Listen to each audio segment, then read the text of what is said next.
Hi, welcome to Everbox Guitar Tuition. Just doing another classic album inspection here.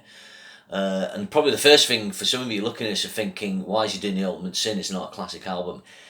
And in truth, it's not. It's his 35th anniversary today, or at least I think it is. But the reason I'm covering it, it's got a kind of special significance in my life because the first gig I ever saw was a proper concert was Ozzy Osbourne on the Ultimate Sin tour, and that was on February the 14th at the Manchester Apollo. The support act was Rat, so it was a great night for me. I saw Jake Lee and Warren Martini in their full glory. Records say it's released on February the 22nd, but maybe that's the US release because it charted February the 22nd in the UK, meaning it was probably released like the 15th or in the days before. So I think it was probably released on the Monday, like the 10th of February, or maybe the 14th or the 13th before the gig. I certainly knew the tracks when I went to see the gig. In my mind, you know, I remember them playing Killer of Giants and Secret Illusion. I knew those tracks. Okay, so that's just a bit of fuzziness there.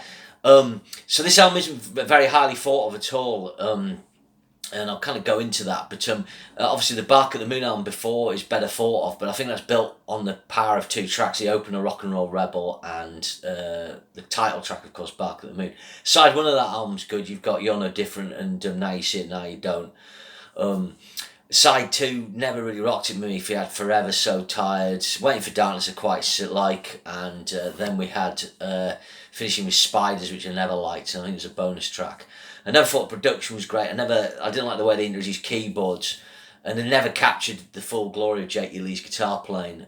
Those of you who will have seen the Salt Lake City live video from the Bark at the Moon tour, and footage from that time, will know how incredible his performing and playing was in his interpretation of the Randy Rhoads guitar solos. Just moving forward there a bit.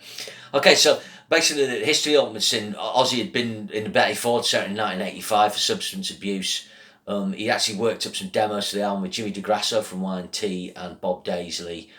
But I think he went into rehab. No, he was doing a Live Aid gig, it says here, with Black Sabbath. Things fell apart, and then he got Randy Castillo and Phil Soussan in. This is Phil Soussan's only album. He co-writes Shot in the Dark. But that caused a few problems there with writing credits, getting money, I think, as we know Jakey Lee forfeited his writing credits on the Bark at the Moon album. It's all credited to Ozzy. That was basically Sharon saying, sign this or go. Not great business practice. But anyway, so what's this album like? I think the first problem with it is it doesn't have particularly bad songs. It lacks sort of really classic Ozzy songs. Obviously, A Shot in the Dark and Killer of Giants are probably the two best well-known ones. But I think principally what lets it down is the production. Now, Ron Nevison produces this. He's a great producer, but maybe not a heavier stuff. He's really good on Heart album, Bad Animals, Vital Signs by Survivor, Out of This World by Europe, and the two UFO albums, Lights Out and Obsession, would be standouts.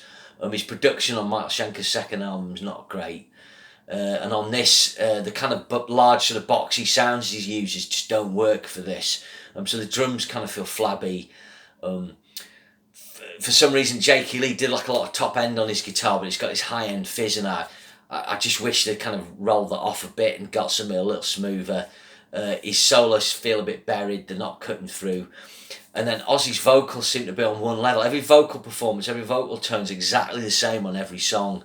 He hasn't worked to try and get different aspects out of Ozzy's voice. It's in this period where Ozzy's starting to kind of do nursery rhyme type of melodies for me. Or that style that he went into is getting more prevalent.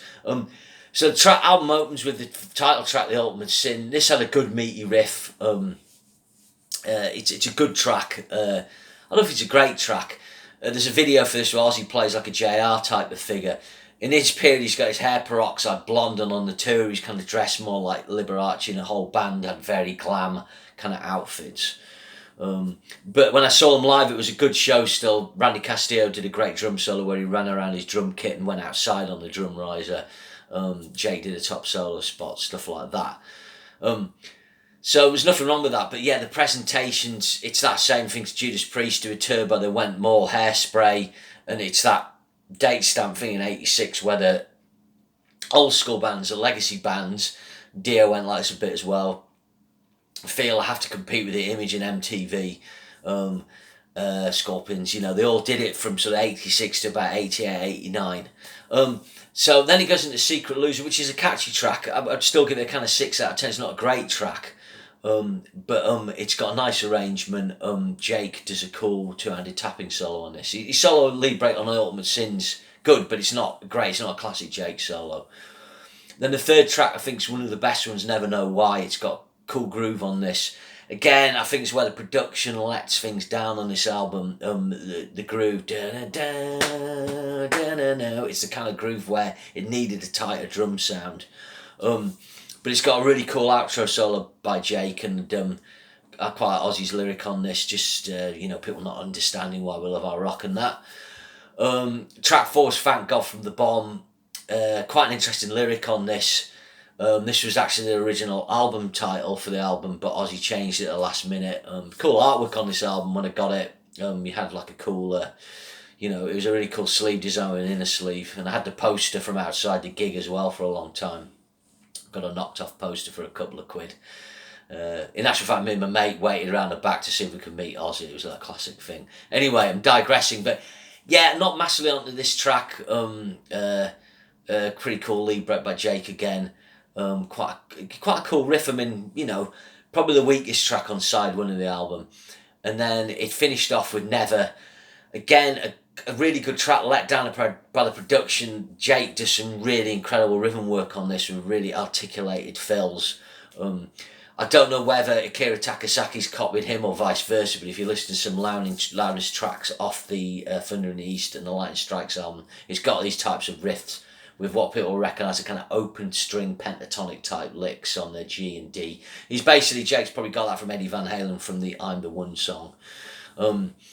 So this is a really good track. It's got a cool solo. It's got a really good riff. Like I say again, the production and a better mix really. It's not even the sound, it's the mix that needs to be better. Would have sorted it. Side 2 open with Lightning Strikes. I think this is probably the weakest track on the album. It's got a knock-off Rock and Roll Rebel riff. Never really liked this one. And then the album finishes with the 3 best tracks. Killer of Giants, which is the big epic ballad. On this, Jakey Lee tries to kind of outdo Randy in some ways. He has a lovely clean guitar intro, long passage. Then he switches to a nylon string acoustic and plays sort of fingerstyle, almost classical, slightly folk part. For Ozzy to sing over, and Ozzy does a great job on the vocals on this one and his lyrics. Actually, maybe Bob Daisley wrote some lyrics or Phil Susan, I don't know, because Ozzy doesn't always write lyrics. Not sure on that. And then it's got a heavy chorus. Jake does an epic solo.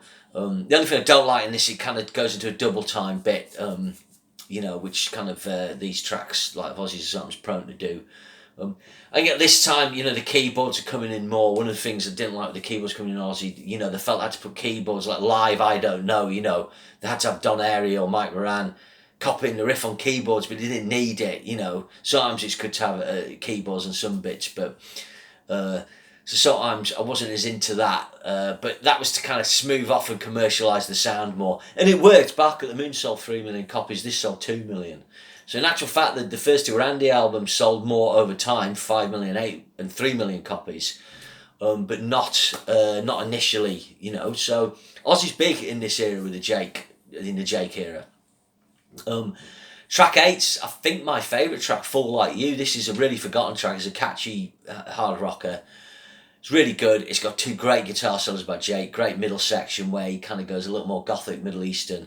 And he's got a lovely outro solo which kind of recalls the great outro solos that Warren Martini does on Round and Round and Back for More.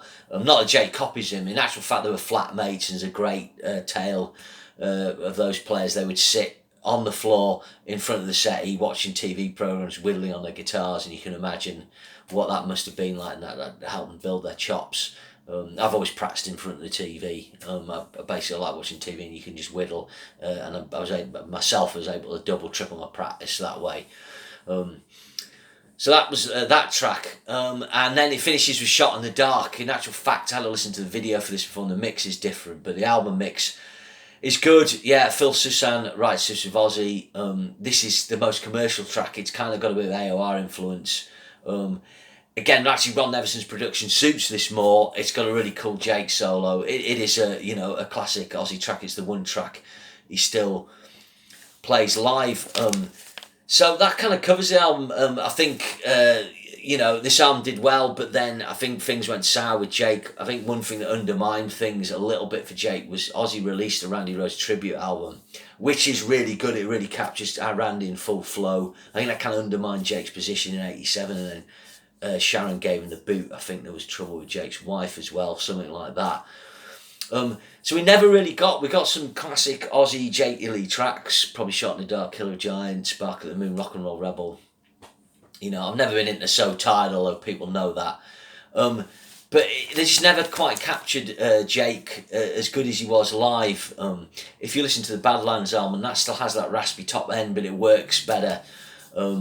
And although that's probably the definitive Jake Lee album in terms of songs and him being happy with it, it doesn't shred as much on that in this period. And I think particularly on this album, I think the solos are better in some ways. He brings his full arsenal of techniques, which is kind of fast stretch pentatonic things. Harmonics, I should just say on Full Like You, he does a really interesting harmonic intro. He does this technique where he uses his thumb to bridge big stretches, which you may see in his solo spot on the Salt Lake City gig. He does kind of crazy feedback things. He actually does that on Thank God for the Bomb and Lightning Strikes. He had a different spin. The fact that he didn't use a whammy bar and he fought outside the box with that gave him, a different edge. Just a little note here as well, at the end of Shot in the Dark, he does a little kind of chromatic jazzy run, which is quite interesting. So I think I've sort of covered that. It's a 6 out of 10. I think it is a 6 out of 10, this album. I think a remix with, attending to the elements would make it better. It was never a classic. It's just interesting for me to kind of look at it. Like I say, it was the first gig I went to. It was a key album at the time, but I think in some ways it was kind of instrumental in kind of making me not as into Ozzy and maybe moving away from Jake and into other players because the standard of the material wasn't quite there for me. I think when he got Zach in, he made a better album with No Rest for the Wicked with a better sound, and he made a very big and popular album, one of his biggest, with No More Tears, although I've always preferred No Rest for the Wicked. But I still think Jake's potentially the best player he had. Not the most innovative, Randy will always be that. In terms of the vibrato and the chops, pound for pound and rhythm techniques, the guy really bought something. But the Aussie guitar players debate's always up for debate. Brad Gillis was great as well.